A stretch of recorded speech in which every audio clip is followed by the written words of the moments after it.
Halo guys, apa kabar? Kembali lagi bersama saya Malvin dari Malvin Sax Pro Shop di Bandung, Indonesia.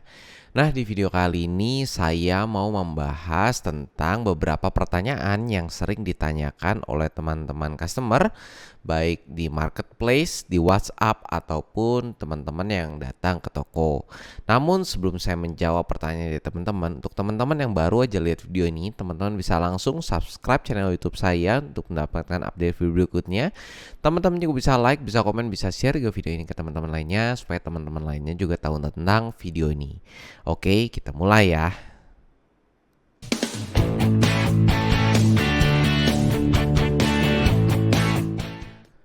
Nah, saya di video kali ini ada 4 pertanyaan aja ya yang akan saya jawab. Kalau kebanyakan nanti takutnya makin panjang videonya. Jadi saya bikin 4 aja yang memang paling sering ditanyakan oleh teman-teman. Oke, pertanyaan pertama, saya pemula, saksofon apa yang cocok untuk saya? Nah, ini tuh pertanyaan yang sering banget ditanyakan. Mungkin hampir tiap hari kali ya saya mendengar ataupun melihat membaca chatting dari teman-teman yang menanyakan saksofon yang cocok untuk saya. Oke, ini akan saya bahas ya. Karena ini pertanyaannya adalah saya pemula, berarti saya asumsikan berarti teman-teman yang memang belum pernah main saksofon dan tapi pengen punya saksofon. Kayak gitu. Saya perkenalkan dulu, saksofon itu ada berbagai macam. Ada sopranino, ada soprano, ada alto, ada tenor, bariton, bass, dan juga kontrabas. Namun di Indonesia nggak semuanya populer. Yang populer itu cuma ada 3 sampai 4 jenis saksofon saja, yaitu soprano, alto, tenor, dan juga bariton. Tapi bariton nggak terlalu populer lah, hanya untuk biasa bisa kita temukan tuh ada di big band, ada di orkestra. Tapi biasa teman-teman yang mainnya di wedding, di cafe ataupun sebagai teman-teman solois itu saya nggak pernah lihat ada pemain bariton di sana kayak gitu. Jadi ya anggaplah kita punya di Indonesia itu 3 saja, yaitu soprano, alto, dan juga tenor. Nah, oke. Dari 3 jenis saksofon itu menghasilkan karakter suara yang berbeda dan juga nada dasar yang berbeda ya. Jadi kalau di soprano itu in bass, artinya kalau di C piano itu kita naik 1 kayak gitu, naik 1 untuk di soprano, dan tenor itu sama in bass.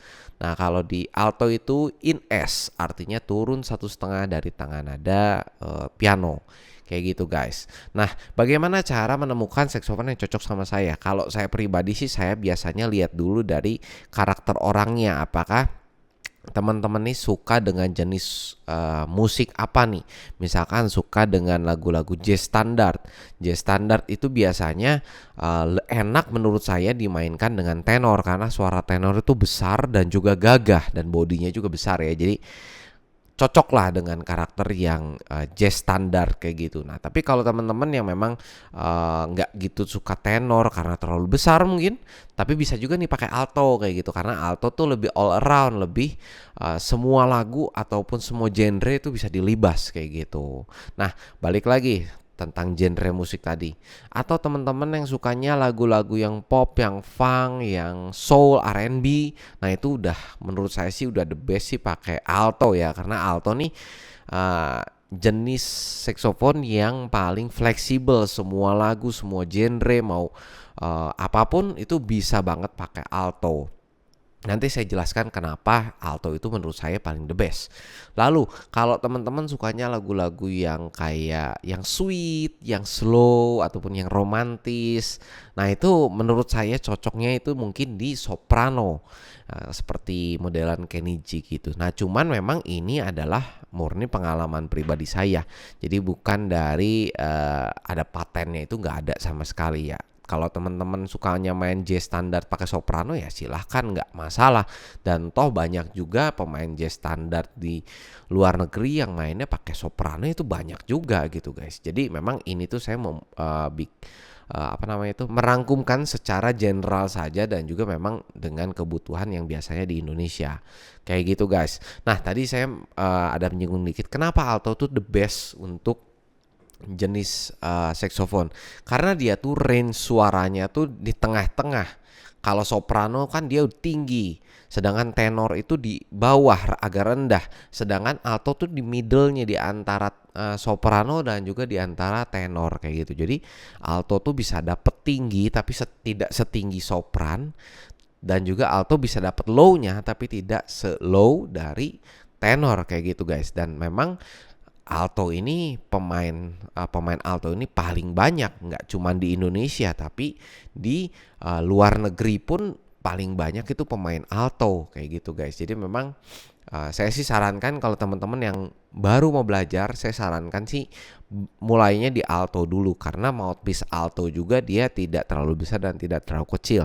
Nah, pengaruhnya itu ketika teman-teman meniup dari mouthpiece-nya kalau terlalu kecil kayak mouthpiece soprano, nah itu akan membuat rahang cepat pegal, membuat bibir juga bisa cepat pedesnya gitu, cepat pegel gitu. Nah, sedangkan kalau alto tuh dia middle, enak gitu menurut saya, pas lah, nggak terlalu besar nggak terlalu kecil. Nah, sedangkan kalau tenor ya nggak ada masalah dari mouthpiece-nya sih, cuman memang menurut saya yang agak sedikit limitation-nya itu dari karakter tone-nya yang besar, yang low gitu. Jadi memang nggak semua lagu bisa dilibas kayak gitu. Cuman itu ya balik lagi, ini adalah hanya pengalaman saya dan sharing saya. Tapi kalau teman-teman mau mulainya misalnya dari soprano atau mau mulainya dari tenor, it's okay, nggak masalah. Atau mau mulai dari bariton, ya boleh-boleh banget kayak gitu. Ya intinya teman-teman mulai dari manapun juga menurut saya sih oke.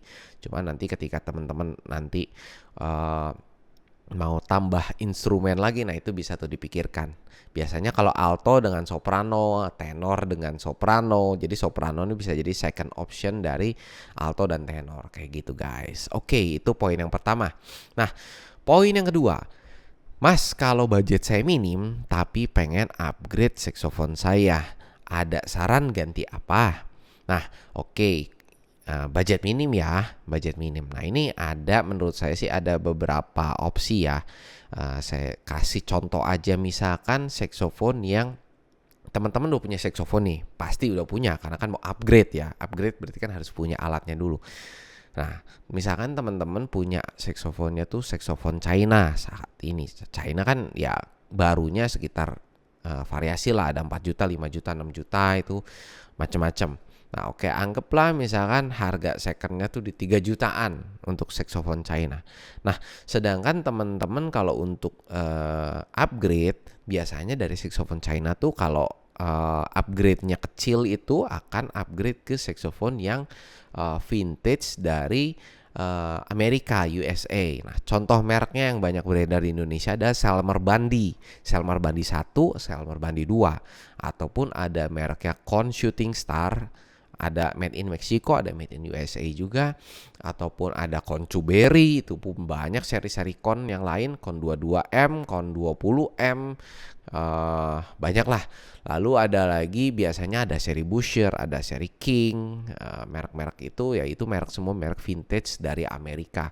Nah, itu teman-teman bisa upgrade ke sana dengan range harga yang biasanya sih kebanyakan orang jual di range-nya 5 sampai 6 juta, tergantung dari kondisi, kesiapan pakai, dan juga dari fisiknya ini bagus atau enggak gitu, perlu servis atau enggak kayak gitu guys. Nah, cuman kalau menurut saya sih, kalau saya pribadi, saya jual saxophone second, terutama saxophone vintage, itu adalah saxophone yang harus siap pakai, saxophone yang memang enggak harus ada servis lagi, saxophone yang istilahnya ibaratnya kalau teman-teman mau manggung nih, sore nih mau manggung, nah itu harus sudah siap gas kayak gitu. Jadi udah nggak ada alasan lagi, oh ini saya servis dulu segala macam, nggak ada. Kalau alat second di kita nih semuanya pasti bagus kayak gitu guys, udah pasti siap tiup semuanya kayak gitu. Dan juga biasanya kalau saxophone yang vintage itu kelebihannya adalah tone-nya udah jadi dibandingkan dengan saxophone yang China, udah pasti tone-nya beda jauh, dijamin tone-nya beda jauh. Nah, cuman memang dari kekurangannya adalah, sebenarnya bukan kekurangan sih, mungkin ya perbedaan zaman aja. Namanya vintage kan zaman dulu ya, teknologi belum seberkembang sekarang. Nah, kekurangannya adalah dari segi fingeringnya ya mungkin menurut orang agak kurang nyaman. Cuman kalau buat saya pribadi, fingering itu paling teman-teman pakai 2 sampai 3 hari udah jamin udah nyaman, udah tangan teman-teman nih udah kenal sama saksofonnya gitu. Jadi menurut saya sih fingering nggak ada alasan untuk mengesampingkan saksofon yang lama-lama kayak gitu guys. Nah oke, itu kan dari saksofon China ya. Nah gimana nih kalau dari saksofon student lainnya, contoh misalnya student lainnya yang lebih bagus lah dari China. Nah misalkan yang banyak beredar di Indonesia nih Chateau, atau misalnya ada Yamaha deh. Yamaha ini pokoknya udah best seller banget lah untuk saxophone student yang memang teman-teman punya budget untuk beli Yamaha, karena Yamaha ini memang jujur nggak murah harganya guys. Nah biasa kalau teman-teman beli punya Yamaha 280, nah 280 ini kalau teman-teman mau upgrade misalnya ke intermediate saxophone, contohnya misalkan kalau Yamaha nih enak, jenjangnya udah jelas. Student ada 280, intermediate ada 480, lalu profesional ada 62, ada lagi 82 dan juga 875. Nah ini kalau teman-teman memang mau stay di Yamaha track, itu sebenarnya enak sih karena memang udah ada dari line up-nya Yamaha kayak gitu. Cuman memang merek-merek lain juga ada sih yang memang dia ada intermediate-nya kayak gitu. Nah ambil deh teman-teman punya Yamaha 280 yang namanya upgrade kan udah pasti saxophone second ya yang teman-teman pakai. Anggaplah misalkan teman-teman bisa jual di harga di 8,5 juta deh atau 9 juta, anggap ya bisa jual di harga segitu. Nah sedangkan kalau teman-teman mau beli 480 baru nih sekarang udah menginjak hampir 20 juta guys. Yes, hampir 20 juta. 2024 bulan Juni hampir 20 juta guys. Mungkin ada beberapa teman-teman seller lain yang jual ya lebih dari itu ya. Cuman menurut saya sih Yamaha baru ini udah agak-agak overpriced sih guys. Kayak gitu. Nah, anggaplah teman-teman mau beli second lagi nih. Beli second lagi. Biasa 480 tuh second tuh sekitar 13-14 jutaan guys. Jauh lebih ekonomis lah daripada beli barunya. Oke, anggap secondnya di 13 jutaan. Teman-teman bisa jual 280 itu 9 juta. Nah, berarti teman-teman harus nambah sekitar 4 jutaan kayak gitu. 4 jutaan dari 280. Menurut saya sih udah good option ya dari teman-teman yang memang mau pindah dari student ataupun ke intermediate kayak gitu. Intinya kalau teman-teman pindah step by step itu budgetnya nggak akan terlalu besar. Tapi kalau teman-teman mau pindahnya langsung ke profesional, nah itu agak cukup besar budgetnya. Balik lagi tadi kayak misalnya 280, kalau 280 itu kan sekitar 9 jutaan. Nah 9 jutaan kalau teman-teman mau upgrade-nya ke profesional yang bekas ya, bekas profesional, itu minimal 10 juta harus keluar. Yes, 10 juta harus keluar. Itu ya udah enggak budget minim lagi 10 juta guys. Tapi ya balik lagi kalau teman-teman memang budgetnya ada ya profesional udah nggak akan ada masalah sih, udah pasti bagus banget gitu kayak gitu guys. Nah itu sih saran saya aja. Nah kalau teman-teman dari intermediate juga ya teman-teman mau ke profesional, nah kalau ini agak lumayan jauh karena saxophone profesional nih harganya agak lumayan guys, agak lumayan mahal, biasanya tuh di atas 20-an semua deh, di atas 20-an kayak gitu. Cuman ada juga sih biasa yang murah-murah tuh Yamaha Yas 61 yang seri-seri lama tuh. Nah itu harganya tuh mungkin sekitar 20 kecil lah, 22, 21 itu masih oke gitu guys. Itu upgrade minim ya. Nah yang ketiga, saya baru beli saxophone tapi kok berat ya di tiupnya ya. Nah ini sering banget juga nih ditemukan kayak gini, terutama teman-teman pemula yang memang belum pernah tiup saxophone. Nah, di sini saya mau kasih 3 alasannya kenapa saxophone teman-teman bisa berat. Yang pertama, teman-teman adalah seorang pemula yang memang belum pernah tiup saxophone sama sekali. Ya seperti teman-teman tahu, tiup saxophone tuh tidak semudah niup trompet tahun baru, dan juga ya kita harus ada teknik untuk tiupnya. Nah bisa jadi teman-teman pemula yang belum pernah tiup saxophone ini belum ada tekniknya, jadi pasti susah kayak gitu, jadi terasa berat. Cuma ketika teman-teman udah belajar tekniknya pasti mudah, pasti gampang dan pasti ringan kayak gitu guys. Nah ataupun yang kedua, itu adalah settingan dari mouthpiece dan reednya yang tidak balance. Artinya misalkan mouthpiece-nya ini terlalu open tuh, opening size-nya dia terlalu besar, ataupun dari reednya juga terlalu besar guys. Nah itu juga nggak bisa. Ataupun mouthpiece-nya opening terlalu kecil, Tapi readnya juga terlalu kecil, itu juga tidak baik. Intinya read dan mouthpiece ini harus dibalancekan kayak gitu, harus dibalance. Caranya ya teman-teman harus coba sendiri, harus dicoba karena kekuatan dan kemampuan masing-masing orang kan yang berbeda ya. Nah, lalu yang ketiga, nah ini bisa jadi alat teman-teman bocor, saxophone teman-teman bocor. Seperti saya singgung tadi di poin 2. Nah, ketika teman-teman membeli saxophone second, nah itu harus dipastikan saxophone-nya tuh harus fit, harus siap pakai, harus siap tiup, siap manggung. Jadi udah nggak ada alasan lagi untuk teman-teman servis gitu. Nah, kalau misalkan masih berat, itu kemungkinan bisa jadi ya saxophone-nya nggak sehat. Ya harus diservis, harus di maintenance lagi kayak gitu. Tapi biasanya itu kalau teman-teman beli saxophone yang second. Tapi kalau baru sih harusnya nggak ada masalah ya, karena kan memang barang baru kayak gitu guys. Oke, itu poin yang ketiga. Lalu yang terakhir nih, poin yang keempat. Reed apa atau mouthpiece apa yang cocok untuk saxophone saya? Nah ini pertanyaannya agak-agak personal ya, karena kan saya nggak tahu dari teman-teman nih sukanya karakternya gimana, idolanya siapa.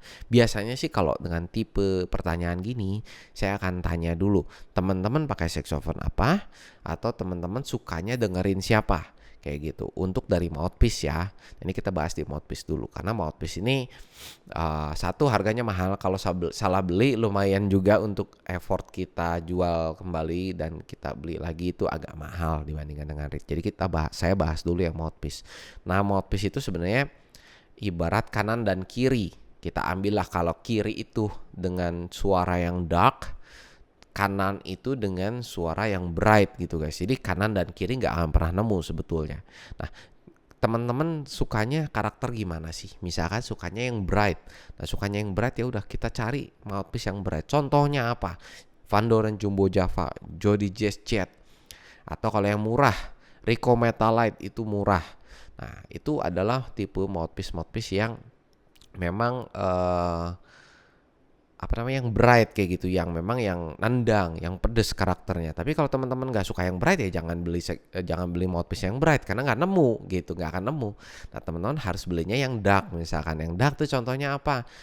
Misalkan Jody Jazz HR, Yamaha 4C itu murah, itu juga agak dark kayak gitu. Salman S80, Mayer, Diadario, Select Jazz itu banyak banget tipe mouthpiece yang karakternya dark. Jadi pertama teman-teman harus tahu dulu nih teman-teman sukanya yang kayak gimana kayak gitu guys. Itu untuk dari mouthpiece ya.